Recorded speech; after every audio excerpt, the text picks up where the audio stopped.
The House chamber held a different kind of silence that day. Not the silence of respect, but the silence of anticipation. Rows of lawmakers sat behind long wooden desks, papers stacked like ammunition, microphones glowing red across the panel.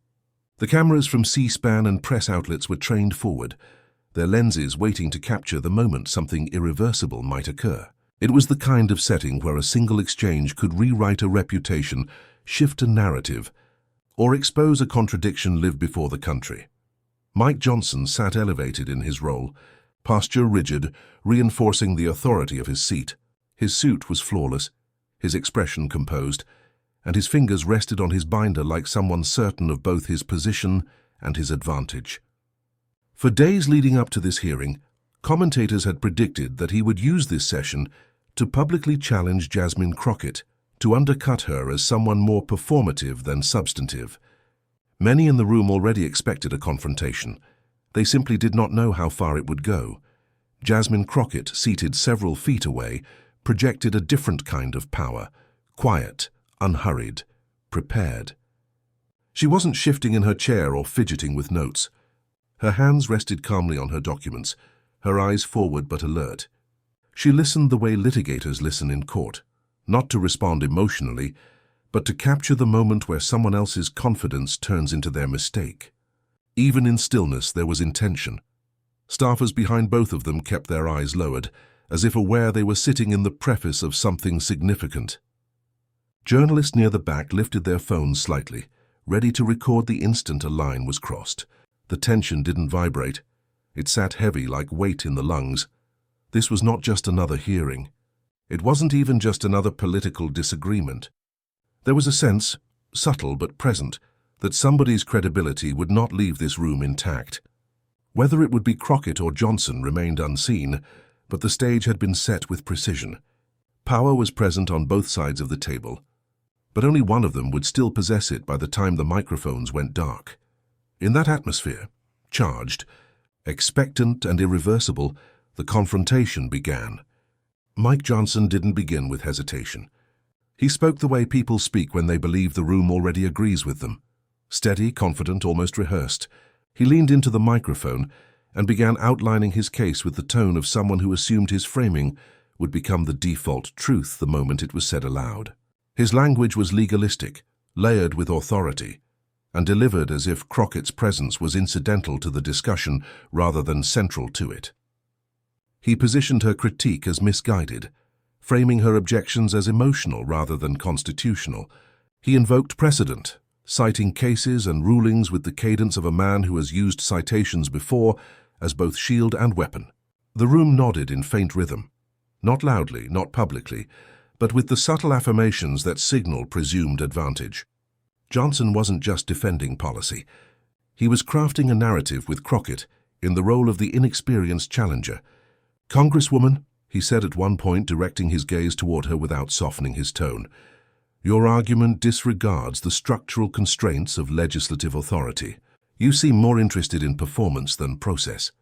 Some members shifted slightly in their seats, not out of shock but recognition. This was the opening blow. Not loud hostility, but the academic dismissal that implies intellectual superiority without needing to say it outright. Johnson continued, stacking assertions as though layering bricks. His voice never cracked. He didn't rush. He didn't stumble. He spoke like a man convinced that her silence meant concession. But Crockett wasn't silent because she lacked an answer. She was silent because she was listening for the seam, the exact place where his certainty would betray him. Johnson pressed further, framing her criticism as constitutionally illiterate and procedurally naive. He questioned her understanding of the legal foundations underpinning the hearing's subject, making it sound as though she had approached the matter from passion rather than principle. He lifted his chin slightly as he spoke, a gesture not of aggression but of assumed intellectual height. He finished his challenge with a closing line designed to pin her in place before she could even speak.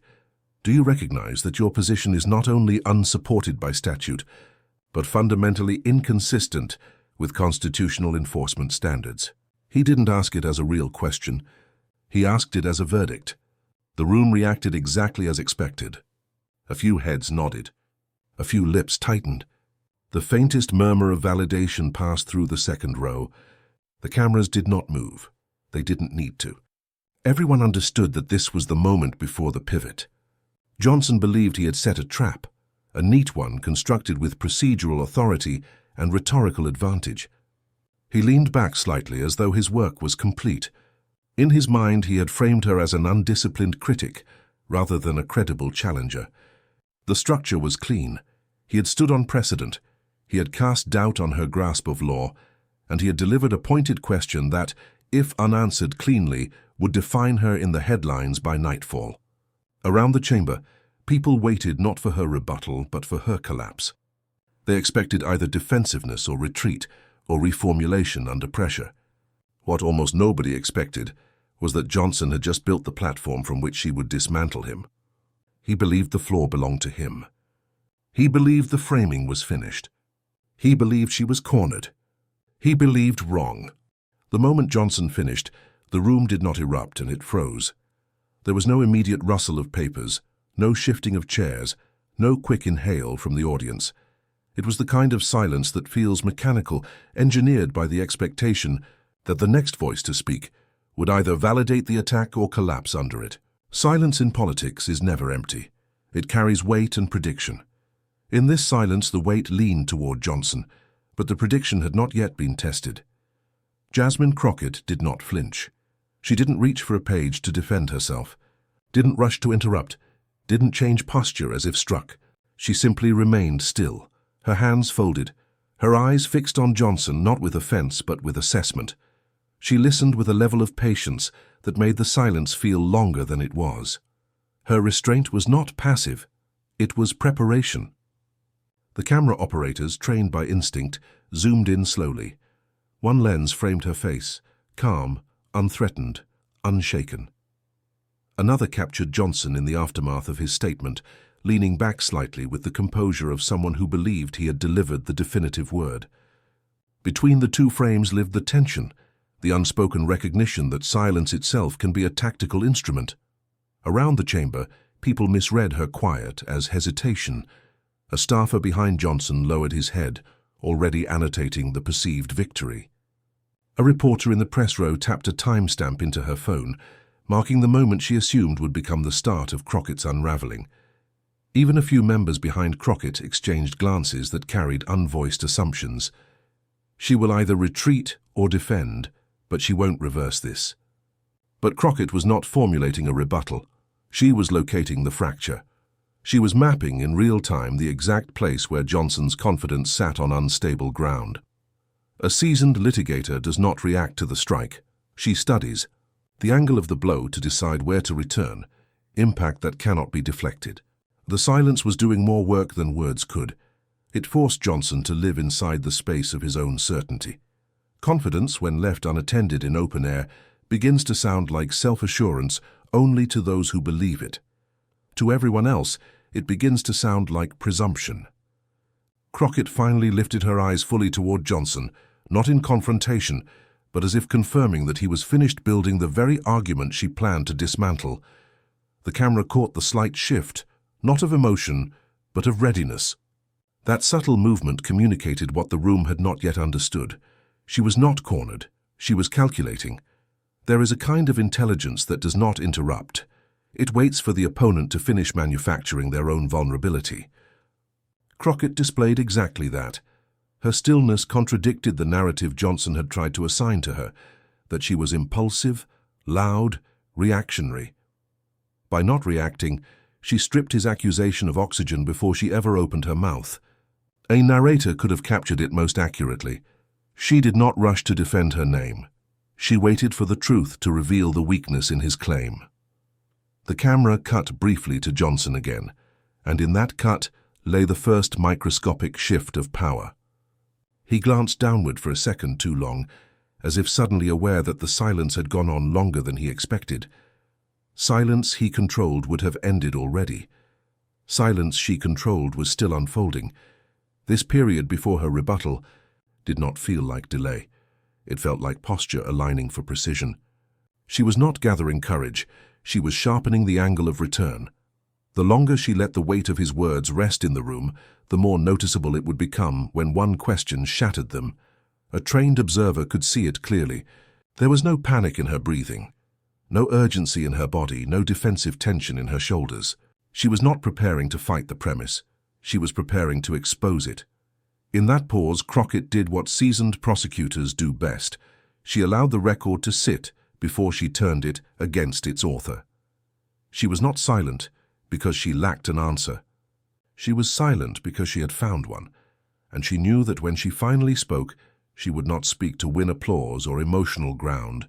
She would speak to collapse the logic he believed would protect him.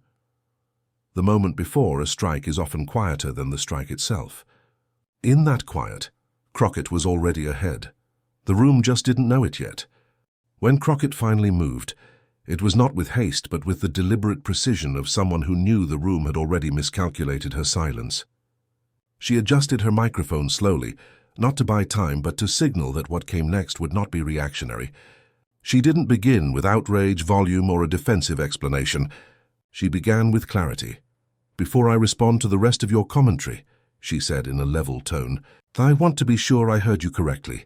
Her voice was steady, not cold, not emotional, not performative. It carried the cadence of someone building a legal foundation, not responding to a personal attack. Johnson lifted his chin slightly, still convinced he held the advantage.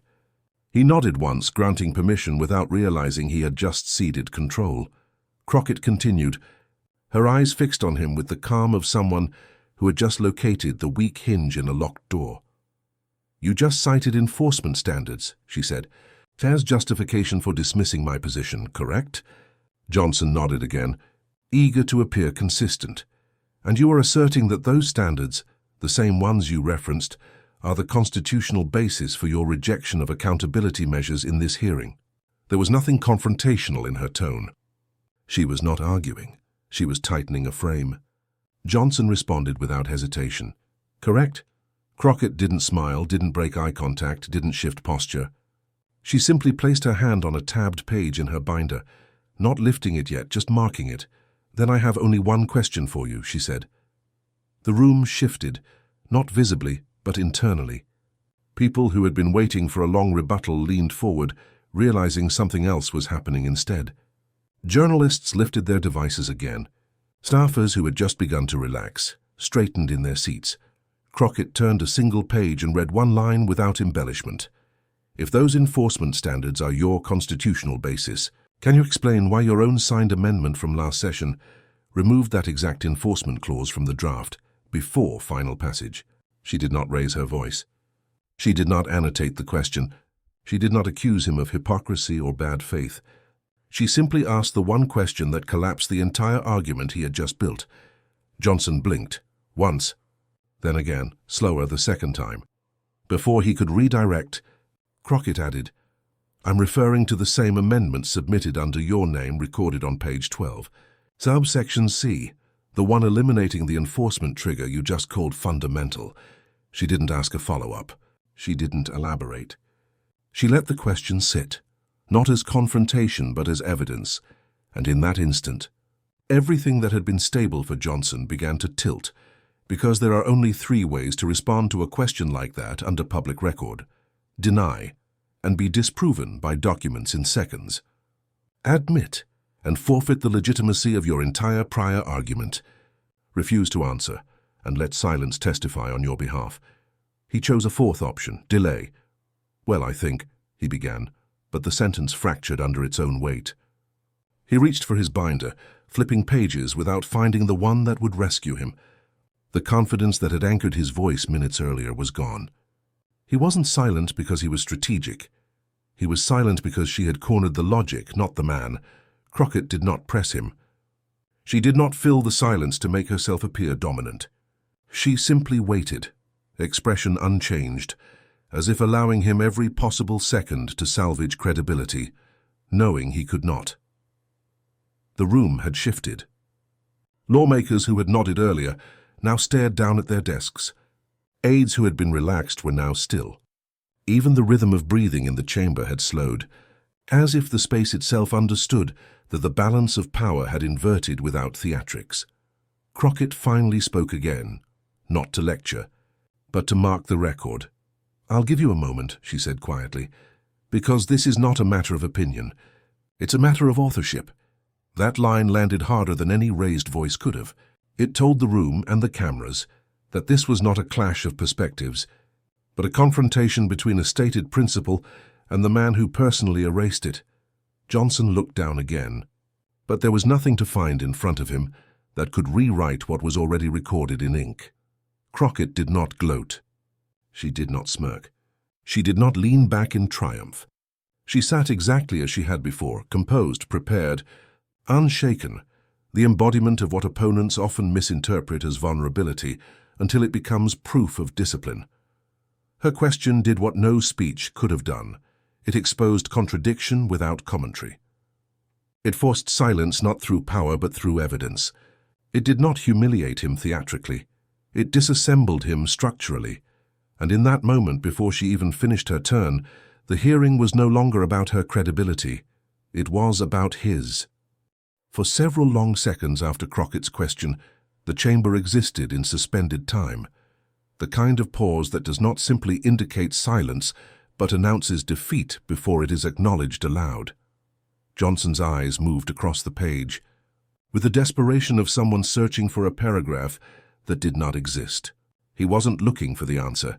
He was looking for an escape hatch from the implications of the question. Crockett said nothing. She let the absence of his response do the speaking. Eventually, in an attempt to recover ground, Johnson lifted his head and tried to reframe, not answer.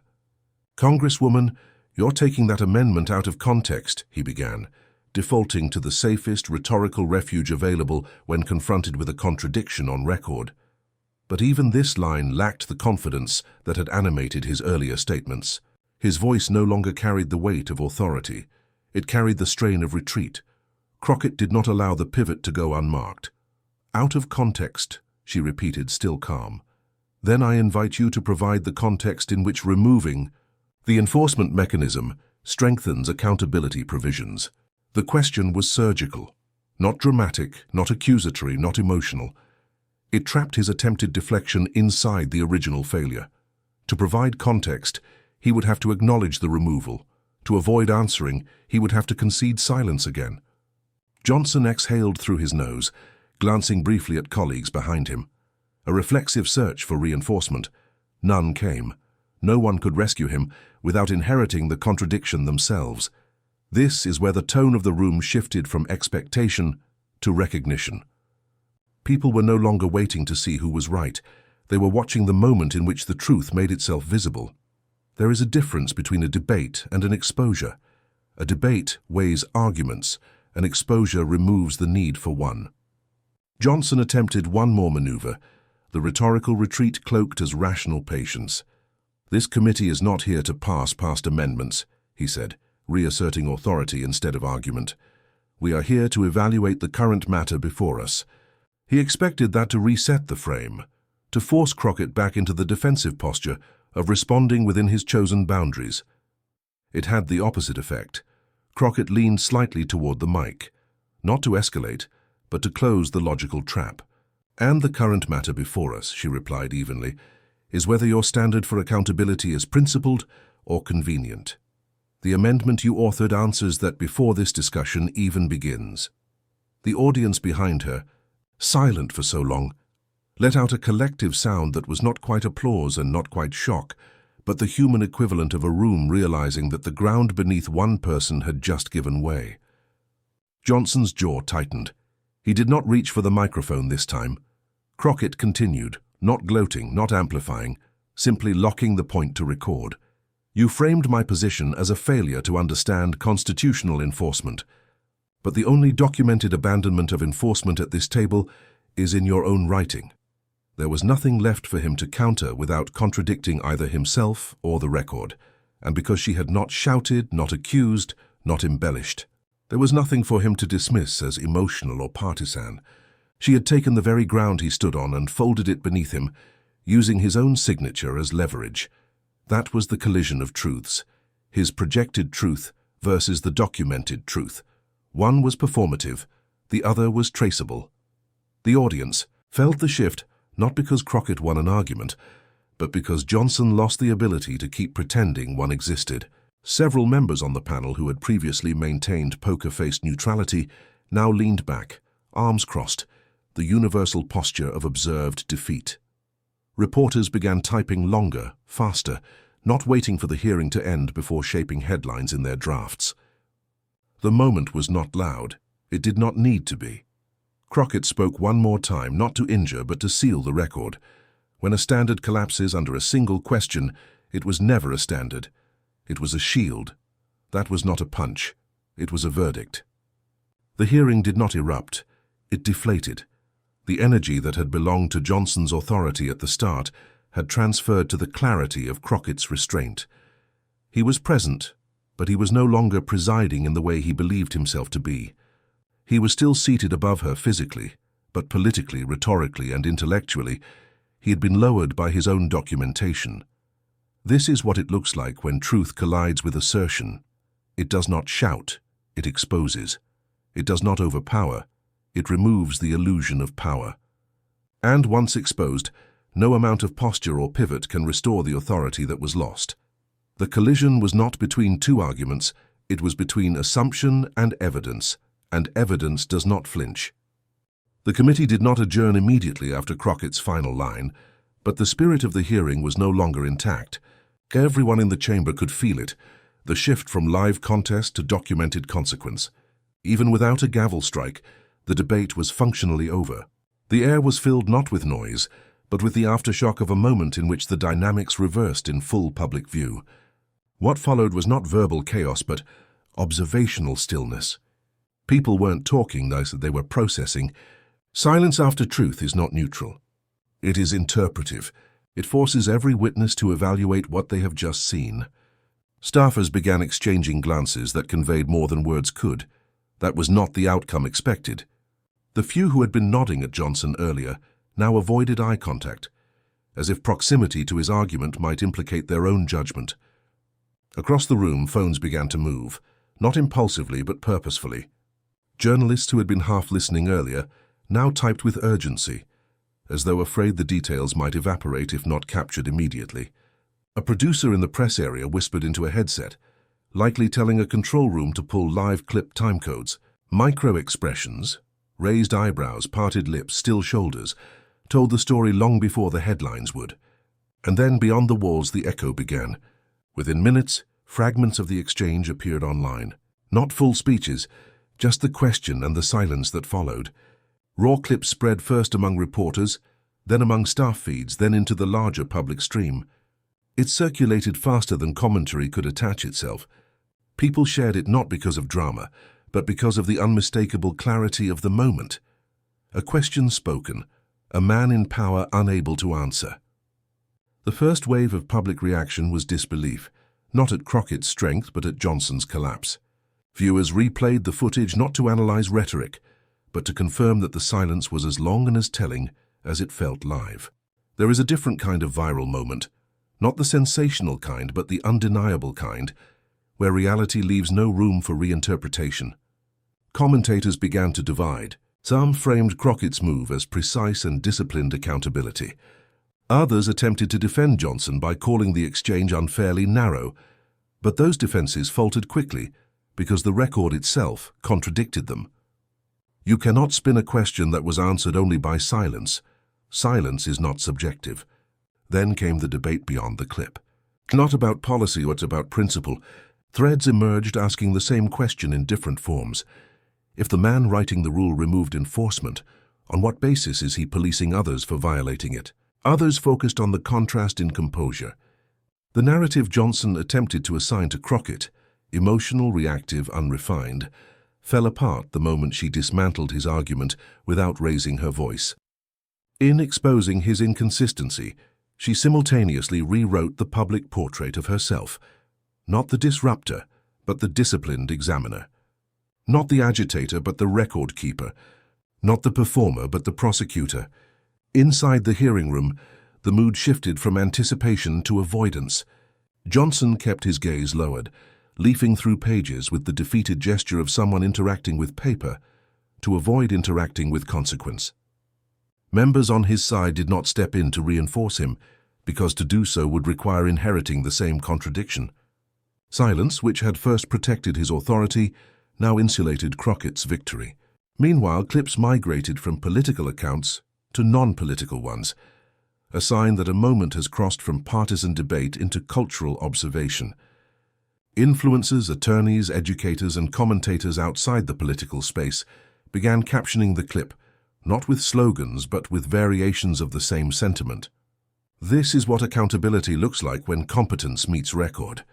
Even those who disliked Crockett ideologically were forced to acknowledge the collapse on procedural grounds. Some admitted it plainly. "I don't agree with her politics, but she cornered him with facts." That is the echo. When an event is strong enough that even opponents cannot deny its outcome. As the clip gained traction, media panels began preparing segments before the hearing even ended. Headlines were drafted with predictable rhythm. Crockett cites Johnson's own amendment in hearing standoff. A key question leaves speaker without response. What hearing turns after enforcement standard backfires on author? This was not framed as a fight. It was framed as a reversal. Back in the chamber, the emotional temperature had changed. No one looked at Crockett with the expectancy of a challenger anymore. She was no longer the one under review. Johnson, who began as the examiner, was now the examined. The echo was not applause, not chaos, not outrage. It was the sound of a narrative rewriting itself in real time. And the most telling part of it was this: the moment did not go viral because of confrontation. It went viral because truth requires no amplification once revealed. When a room cannot move, when headlines write themselves, when even silence grows loud, that is not aftermath. That is impact, you said. The hearing did not end with applause or reprimand, but with something far more final: acceptance. Not spoken acceptance, not ceremonial acceptance, but the quiet acknowledgement that a conclusion had been reached, and nothing further could meaningfully shift it. The chair's voice, when it returned to procedural remarks, sounded thinner than before, as if even authority understood it was now speaking after something irreversible. Oprah-style showdowns end in words. Courtroom victories end in rulings. Political collapses, however, often end in silence, the moment where one side no longer has anything structurally available to say. Johnson did not request another turn at the mic. He did not attempt to recover ground by widening the frame. He simply remained still, paging through papers that could no longer rescue him, like a man searching in a dictionary for a word that had already been deleted. Crockett did not use that silence to gloat. She did not weaponize her advantage. Instead, she finished as methodically as she had begun, not with self-praise, not with theatrical heat, but with a line designed to close the record, not to damage the man. "Accountability," she said, "is not an act of hostility. It is the cost of authority." She didn't raise her voice. She didn't turn to the audience. She didn't make her statement sound like a victory chant. She spoke it like a principle, something that existed before this hearing and would continue to exist long after it. The room registered the sentence the way humans register impact, before they register language. Heads lifted. Pens halted. Even the posture of the space shifted. Johnson did not counter, because to counter a principle requires a stronger principle, and he no longer possessed one that the room would accept. The chair called the next agenda item, but no one in the chamber truly transitioned with him. The hearing moved forward on paper only. In reality, the moment that mattered had already concluded. People stayed seated, but mentally they were still replaying the exchange that had just taken root in the public record. That is how legacy moments work. Time continues, but relevance does not. Once the session adjourned, the echo migrated from the room into the corridors. Staffers spoke in lowered voices, not about policy but about the moment. Some replayed it on screens before leaving the building, studying the question, the silence, and the exact second the authority line inverted. Others didn't speak at all, because to speak, they would have to choose between acknowledging the exposure or pretending it hadn't happened, and neither was comfortable. Crockett walked out without spectacle. She didn't pause for cameras or deliver hallway commentary. That restraint mattered more than a press hit ever could, because it forced observers to understand the moment, not as a performance, but as a record-based correction. She did not extend the moment. She ended it cleanly, which is what separates score settling from statesmanship. Johnson exited later, and his walk was not one of retreat but of recalibration, the walk of someone reviewing not what was said to him, but what he could no longer unsay for himself. He was not disgraced in the theatrical sense. He was discredited in the procedural sense. And that is a heavier outcome because it resides in evidence, not emotion. Meanwhile, the public reaction escalated from echo to footprint. Analysts didn't debate who won. They debated what the moment meant. That is the mark of a definitive event, when the question of outcome disappears and only the question of implication remains.